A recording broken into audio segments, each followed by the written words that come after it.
Alright, everybody, we're here for the first round of the M12 4-round sealed Swiss events. The opponent has chosen to draw first, and we got, an okay hand. We got our second turn Coral Moorfolk, and hopefully we can hit a land for our Druidic Satchel. I'm not going to mulligan this.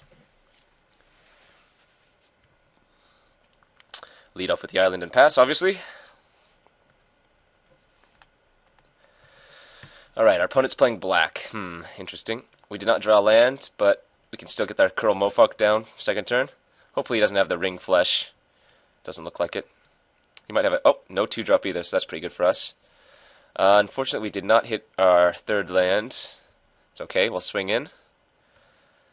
Drew a 2-drop, though, so at least that helps. What we really want to do is... Uh-oh, Doomblade? Yeah, okay. What we really want to do is, like I said, peel our land. I'm not too concerned at the moment, though. He's not really doing anything either. Although he is hitting his land drops, which is unfortunate. I guess we have to stay content with shipping the Coral Moorfolk in. Alright, he did not hit his fourth land drop, but he did play a Manolith. I think in this instance, I'm going to lay down the... I'm just going to lay down the Satchel here. It uses a mana more efficiently, and if we hit any land, we'll be able to use the Satchel and play the Armored Warhorse next turn. Alright, he's thinking. Oh, got nothing? Well, Coral Moorfolk has paid for itself, getting in with 3 hits. Let's see if he's got a second color here, or maybe he's just going to play a black spell. Gravedigger. Okay, Gravedigger returning nothing. I guess that's pretty good for us. We did draw land, so that's nice. I'm going to go ahead and swing in with the Merfolk. Hopefully it blocks with the Gravedigger. No. Interesting choice. I'm not sure why he would play the Gravedigger unless he has some type of aura. Let's see. So there's no point in doing the Satchel before we play the Warhorse because we don't have anything that costs 3 to do anyway. I guess the only reason would be if we hit a mountain. Let's see. Yeah, because it doesn't come into play tapped. So if we hit a mountain, I mean, we would have been able to use the Incinerate instead of play the Warhorse, but I think we want to just get the Warhorse down anyway. Red's his second color, and he plays a Fiery Hellhound already. So he decides not to swing in. We're going to go ahead and use the Satchel end of turn. And we hit a creature.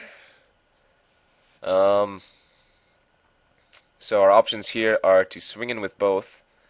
And I think if I swing in with both, he's probably going to double block the Armored Warhorse. If that's the case, I'm going to go ahead and kill the Fiery. I'm A-okay with that. So we'll select Fiery Hellhound as number 1. Now we have some options. We can either play the Arbalist, the Cutthroat, or activate the Satchel. I think I'm just going to play the Arbalist. This makes any combat steps for him really awkward. And it also lets us get in with the Saproling because we can deal 3 damage to that creature prior to damage. He still has a lot of cards in hand, so anything's possible. Grave Titan? Ugh! Okay, that's pretty bad too, but it's not as bad as a Grave Titan. Although we do have the Day of Judgment. We do an Archon of Justice. Well, let's see. I think I'm just going to swing in here with the Coral and the Arbalist, and then play the Stonehorn Dignitary. What I really want him to do is overcommit. Well, let's see if I get a hit here. No, I think I'm just going to activate the Satchel. That way we can... Okay, that's awkward. That way we can Day of Judgment next turn, assuming he plays another big creature. So I'm going to go ahead and let him hit in with the Volcanic Dragon. Hopefully he plays another big creature.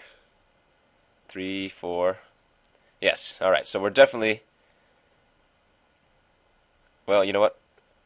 We are going to Wrath of God here, but we're definitely going to attack him with this Saproling just to make him take 1 extra point of damage, because I'm pretty sure he's not going to block. Yeah, because we feigned the 3 damage as well.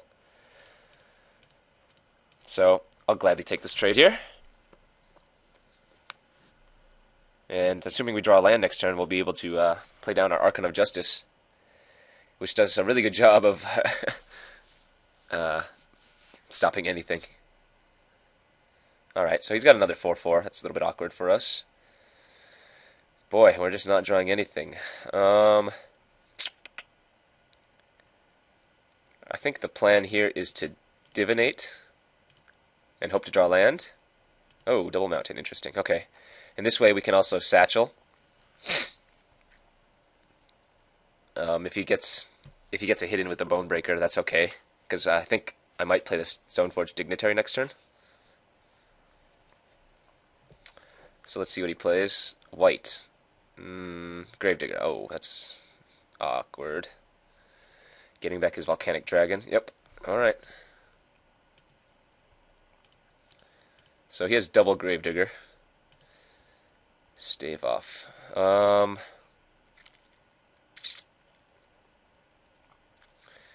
Alright, I think I'm going to activate the Satchel again. And then play the Stonehorn Dignitary. That's pretty good for us. This way, now that I hit the plains, I can play the Archon and have stave off for it next turn. This also turns off his attack.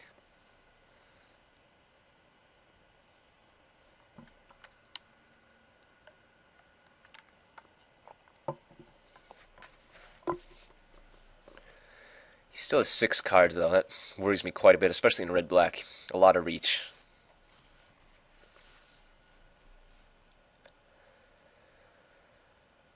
Let's see here. I could also play the Crown Vampires next turn. Yep. Skip his attack. So we drew a land. That means we can satchel. Yeah, we can satchel. What's the benefit of satcheling now? I don't think there is any, right? See, if we play the Archon. Yeah, we'll just play the Archon. 5. This way we can have Incinerate up, as well as the Stave off. And then if he doesn't attack, we can just use the Satchel.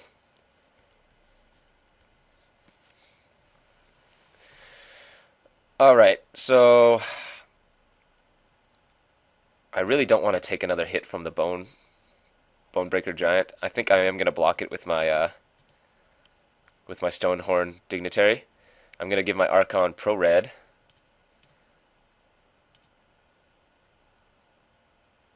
Hopefully he doesn't have a Doomblade or something, or a Chandra's Outrage. So I'll give it pro-red. And then hopefully we get a hit in the air with our Archon, and then we just win, because we incinerate him for 3 more. Gravedigger. So if he had returns the Volcanic, which he did, that makes 3 Gravediggers. Jeez, that's pretty good. Satchel into turn. Alrighty, we got another flyer. Swing in with the Archon. Hopefully he doesn't have a way to kill it. If he doesn't, we just burn him out. Alrighty, we got there, guys. Very powerful black-red deck we're playing against. I think we got quite lucky. Our Satchel did a lot of good work for us, as evidenced by that game. Question is, what kind of cards do we have to sideboard? So he's very aggressive, and he's playing red. I think the Flash Freeze is probably pretty good. The Dignitary might be good. I think the Pride Guardian is definitely going to be good against him. Question is, what kind of cards do we want to cut? I think I'm fine cutting the Benalish Veteran, just because he has a lot of creatures, and especially non-flyers. So with his Gravediggers and whatnot, I don't want to be just ramming in and every turn and him getting his creatures back. What else could we cut here? The Amphin Cutthroat actually would have done a lot of work if I had played it. So I think that's fine. I don't like cutting Crown of Empires, but I think I might this time. Well, no, it shuts down his flyers and whatnot. Maybe I just leave out the Pride Guardian. Because I know the Bell Tower Sphinx kind of just stops him in his tracks.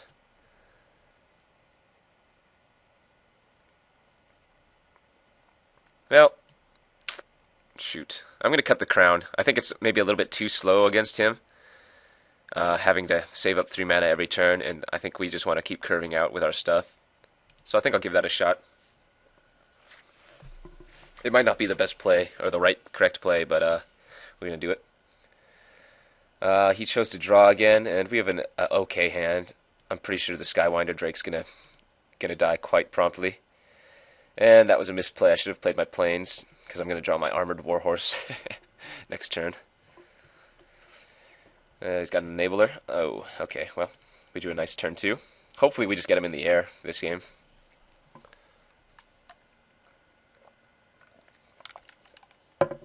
If you guys haven't played much M12, this guy is just such a good enabler for the Bloodthirst decks, and red-black is synonymous with Bloodthirst. So, yeah, just remember that this card can get in quite a few points of damage over the long game. Right now we're just curving out pretty nicely with our flyers. So hopefully he doesn't have any type of removal for that. Red-black doesn't really have any flyers except for like Devouring Swarm and the Volcanic Dragon and some of the other bombs and stuff.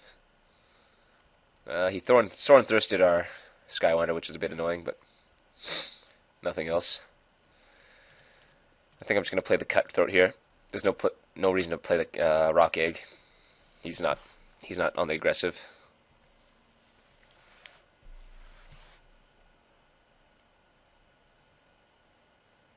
So, oh, he's got the 4/4 lifelinker.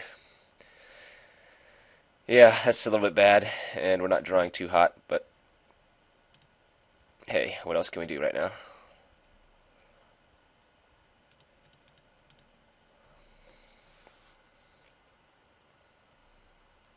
So we'd really like to draw like an Archon of Justice, or heck, even Wrath of God if he plays another creature. This card is just such a beating. 4/4 lifelink. Ugh.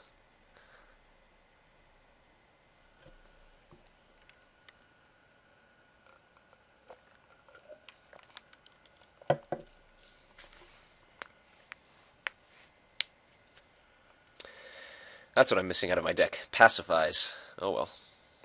Ooh, man, another 4/4. And he's not attacking, though. That's funny. He's really scared of our flyers, it seems.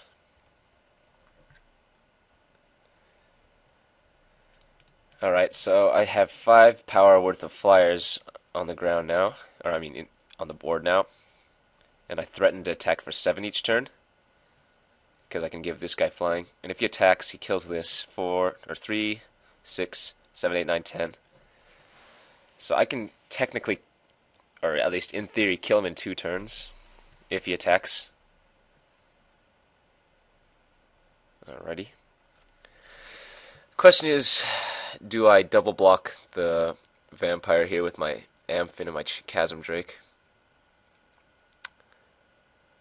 Oh, that could just lead to such blowouts. What are the benefits, though? If I kill that I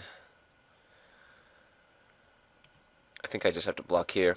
He goes to 18, I go to 12. I can attack for 3, 6, 7, 8, 9, 10. But then he's going to gain another 4. He already used his Thorn Thirst. We've seen Doomblade from him.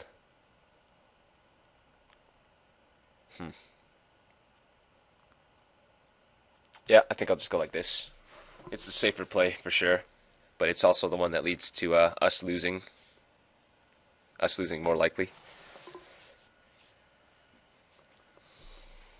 Because if I had double blocked his vampire with these two, and he had a Doomblade, then I kind of just lose. He could still potentially have it too. That's a decent draw. Here I'm going to 4, 6. I think I have to leave the Amphin back. He might have a Doomblade. If he doesn't use a Doomblade here, he might not have it. Ah, Ring Flesh. Okay, so that's what he had. Yeah, that would have been a blowout as well.